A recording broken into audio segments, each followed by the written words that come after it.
Shalom, salam sejahtera di dalam Tuhan. Saya yakin kasih karunia, kebaikan Tuhan, rahmat dan kesetiaannya senantiasa ada bersama-sama dengan kita semua. Dalam program Mana Surgawi kali ini, saya ingin mengajak kita semua untuk belajar dari sebuah peristiwa perjumpaan Yosua dan Panglima Bala Tentara Tuhan. Saya akan bacakan di dalam Yosua pasal yang kelima, ayat yang ke-13 sampai ayat yang ke-15. Ketika Yosua dekat Yeriko, ia melayangkan pandangnya, dilihatnya seorang laki-laki berdiri di depannya dengan pedang terhunus di tangannya. Yosua mendekatinya dan bertanya kepadanya, "Kawankah engkau atau lawan?" Jawabnya, "Bukan, tetapi akulah Panglima Bala Tentara Tuhan. Sekarang aku datang." Lalu sujudlah Yosua dengan mukanya ke tanah, menyembah dan berkata kepadanya, "Apakah yang akan dikatakan tuanku kepada hambanya ini?" Dan Panglima Bala Tentara Tuhan itu berkata kepada Yosua, "Tanggalkanlah kasutmu dari kakimu, sebab tempat engkau berdiri itu kudus." Dan Yosua pun berbuat demikian. Amin. Kita tahu Yosua adalah seorang pengganti Musa. Sebagai seorang pemimpin baru yang memikul sebuah tanggung jawab yang begitu besar dan juga sebuah beban kejiwaan yang luar biasa. Kita tahu karakter orang Israel, mereka yang selalu tidak puas, mudah bersungut-sungut, mudah melupakan kebaikan Tuhan, tidak bisa menghargai usaha kerja keras dari seorang pemimpin yang bernama Musa. Dan Yosua tahu betul bagaimana karakter bangsa Israel, dan kini ia harus memimpin mereka. Dan itu dimulai ketika Yosua membawa bangsa Israel menyeberang sungai Yordan, dan mereka sudah sampai di sebelah barat sungai Yordan. Kita tahu kisahnya dalam pasal yang sebelumnya, dikisahkan mereka berada di Gilgal, dan Yosua bersiap-siap untuk memasuki wilayah Yeriko. Dan itu juga satu masalah besar, bukan suatu persoalan kecil. Dan Tuhan tahu bagaimana beban, bagaimana ketakutan, bagaimana kekhawatiran dari Yosua. Karena itu bukan tanpa sebab, di dalam pasal yang pertama dalam kitab Yosua, Tuhan sampai 3 kali ia menguatkan Yosua. "Yosua, kuatkanlah, teguhkanlah hatimu, sebab aku menyertai engkau. Aku tak pernah meninggalkan engkau." Mungkin hari-hari ini kita kurang lebih sama seperti Yosua. Kita memikul tanggung jawab begitu besar sebagai seorang ayah, sebagai seorang ibu, sebagai seorang suami atau istri. Kita punya tanggung jawab yang besar yang seolah-olah kita tidak mampu lagi. Bagaimana aku harus melakukan, bagaimana aku harus menjalankan tanggung jawabku ini? Tetapi yakinlah, seperti Tuhan menguatkan Yosua, Tuhan akan menguatkan saudara juga sesuai dengan firman-Nya. Karena Tuhan itu setia, Dia tidak pernah berubah. Sifatnya sama dulu, sekarang, sampai selama-lamanya. Nah, kita lihat dalam pasal ini, ketika Yosua sebagai seorang pemimpin yang baru itu, ia mengalami kegalauan. Ia tidak tahu harus berbuat apa. Kota Yeriko begitu hebat, kota yang bertembok tebal. Yang merasa pesimis mungkin di tengah-tengah kegalauan, di tengah-tengah kebimbangan yang dialami Yosua. Kita baca tadi di dalam ayat yang ke-6, di dalam pasal yang kelima, maksud saya ayat yang ke-13, dikatakan ketika Yosua dekat Yeriko, yang melayangkan pandangnya, ia melihat persoalan begitu besar. Mungkin hari-hari saudara melihat persoalan Anda begitu besar, Anda tidak tahu harus berbuat apa. Tetapi tiba-tiba di tengah kegalauan Yosua, muncullah seorang sosok berpedang dengan pedang yang terhunus. Dan Yosua mendekati dan bertanya, "Kawan atau lawankah engkau?" Nah, tema Mana Surgawi pada pagi hari ini saya beri judul, "Kawan atau lawan." Tentu yang dimaksud kita menempatkan Tuhan sebagai lawan kita, atau menempatkan Dia sebagai kawan, sebagai sahabat kita. Karena itu sungguh menarik jawaban dari Panglima Bala Tentara Tuhan, yang tidak lain adalah teofani atau pernyataan diri Tuhan dalam wujud yang bisa dilihat. Karena Allah itu dalam keberadaan hakikatnya yang tak terselami, tak terjangkau bagaimana wujudnya. Paulus katakan tidak ada seorang pun yang pernah melihat Allah. Dikatakan dalam Injil Yohanes, dalam zat hakikatnya tidak ada seorang pun yang tahu. Tetapi Allah dapat dikenal sejauh Ia menyatakan diri. Dalam Perjanjian Lama, Ia kerap kali menyatakan diri tampil sebagai panglima bala tentara Tuhan. Tidak lain adalah pernyataan diri Allah sendiri. Dan ketika Yosua bertanya, siapa engkau? Apakah engkau kawan atau engkau lawan? Malaikat Tuhan, panglima bala tentara Tuhan itu tidak menjawab, aku kawan. Ia tidak menjawab, aku lawan. Tetapi ia katakan, akulah panglima bala tentara Tuhan. Dengan lain kata, ia berdiri atas nama Tuhan. Ia berdiri dalam kebenaran Tuhan. Kalau engkau menempatkan firman-Nya, kalau engkau berdiri di atas kebenarannya, pedang yang terhunus ini akan terhunus membela engkau, akan terhunus menghalau lawan-lawanmu.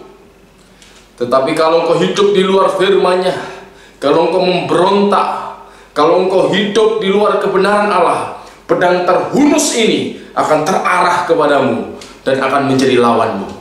Ini sesuatu yang harus kita perhatikan. Bagaimana kita bersikap terhadap Allah, terhadap firman-Nya. Ada beberapa kebenaran rohani yang bisa kita renungkan, bisa kita pelajari dari kisah ini. Kalau kita membaca di dalam ayat yang ke-13 tadi katakan, kawankah atau lawan engkau?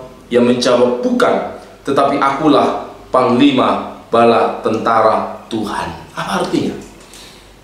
Yang pertama, Tuhan berikan pengertian kepada saya, pilihan itu ada di tangan kita. Kita mau menempatkan Allah sebagai kawan, sahabat kita, atau kita tempatkan Dia sebagai musuh kita, sebagai lawan kita. Pilihan di tangan kita. Dalam masa periode yang selanjutnya kehidupan bangsa Israel setelah kematian Yosua dikisahkan dalam Hakim-Hakim pasal yang kedua. Saya akan bacakan dalam Hakim-Hakim pasal yang kedua. Hakim-Hakim pasal yang kedua ayat yang ke-15.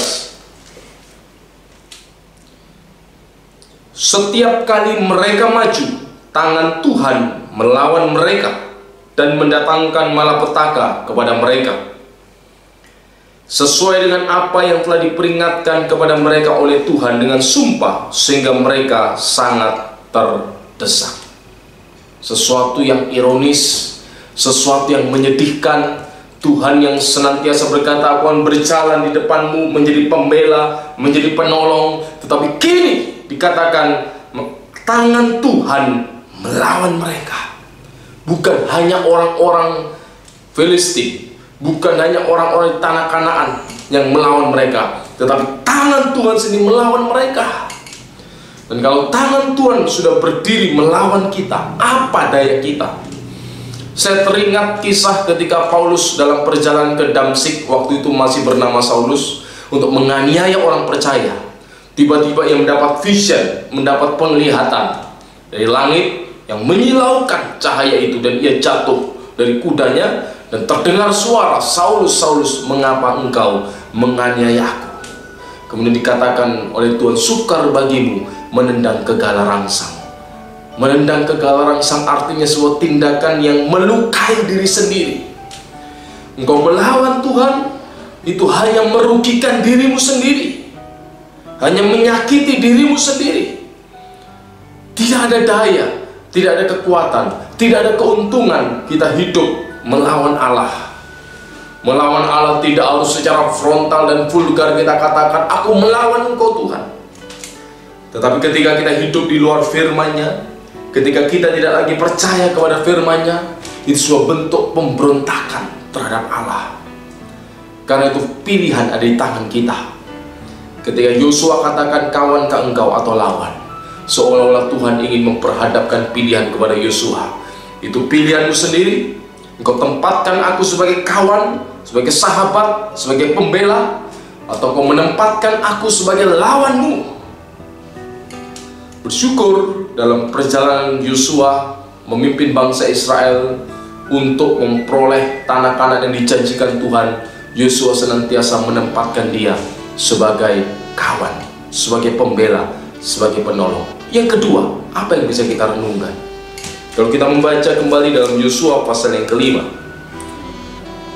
ayat yang ke-15, dikatakan, dan panglima bala tentara itu berkata kepada Yosua, tanggalkanlah kasutmu dari kakimu, sebab tempat engkau berdiri itu kudus. Dan Yosua pun berbuat demikian.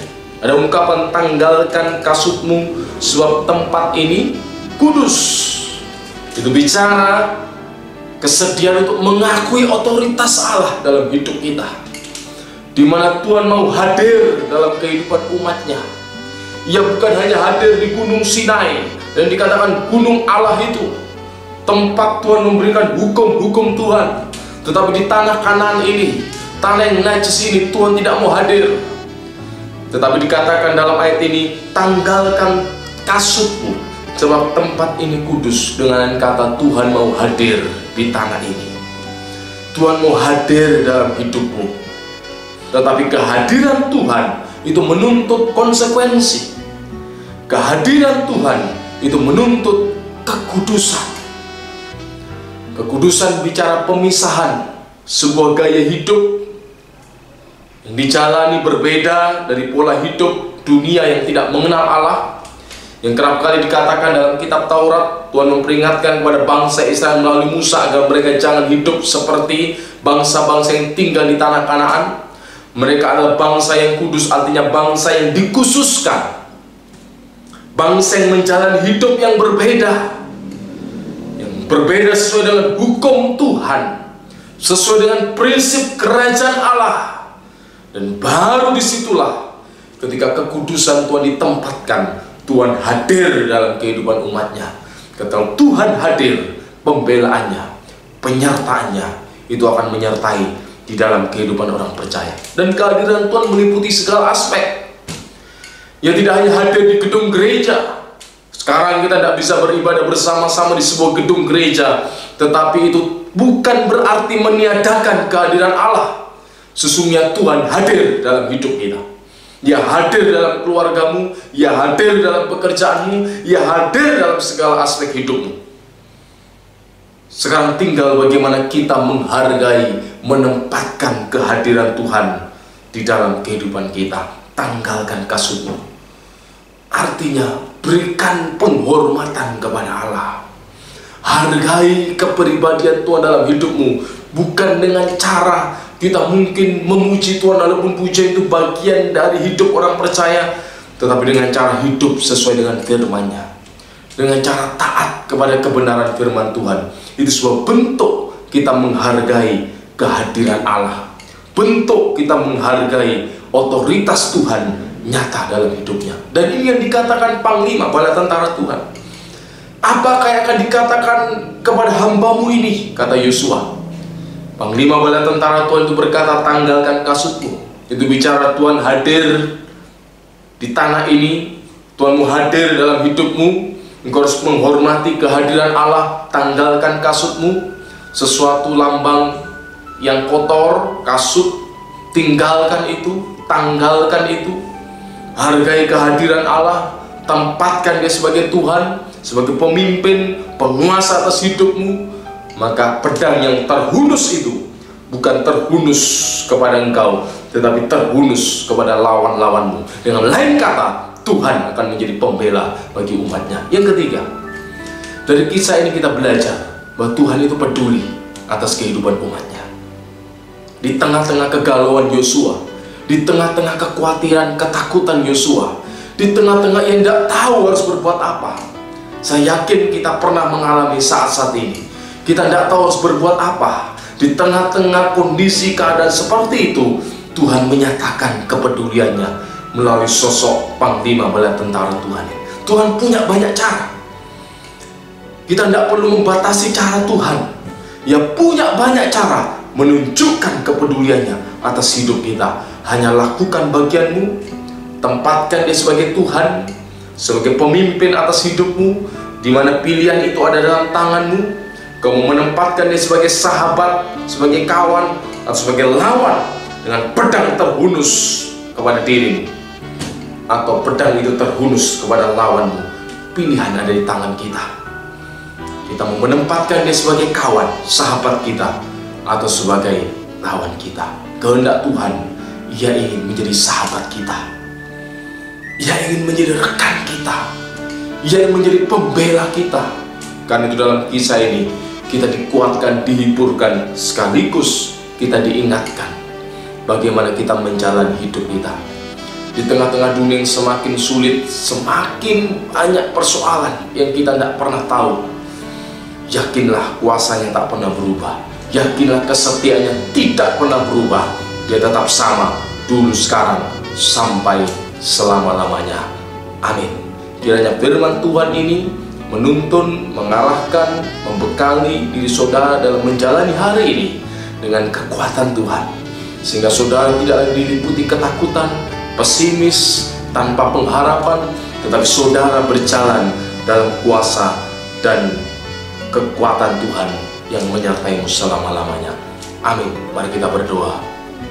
Bapa Surgawi, kami bersyukur Tuhan buat firman-Mu, buat tuntunan-Mu dalam hidup setiap kami. Kalau pagi hari ini Tuhan, kami akan menjalani aktivitas kami kembali. Kami percaya penyertaan-Mu, kekuatan-Mu senantiasa ada bersama-sama dengan kami. Mungkin kami menghadapi tembok Yeriko kami masing-masing Tuhan, yang begitu tebal, yang kami tidak tahu harus berbuat apa. Tetapi di tengah-tengah kebimbangan, di tengah-tengah kebingungan kami yakin Kau akan menyatakan kepedulian-Mu, Kau akan menyatakan pertolongan dalam hidup kami. Berikan kekuatan kepada umat-Mu, berikan ya Tuhan keyakinan, pengharapan yang tak pernah pudar akan firman-Mu, akan kesetiaan-Mu yang tidak pernah berubah. Meteraikan firman-Mu dalam hati setiap kami, biar kiranya memotivasi, menguatkan, menghibur kami umat-Mu. Dalam nama Yesus kami berdoa dan mengucap syukur. Amin. Selamat menjalani aktivitas saudara di sepanjang hari ini. Tuhan Yesus menyertai. Immanuel.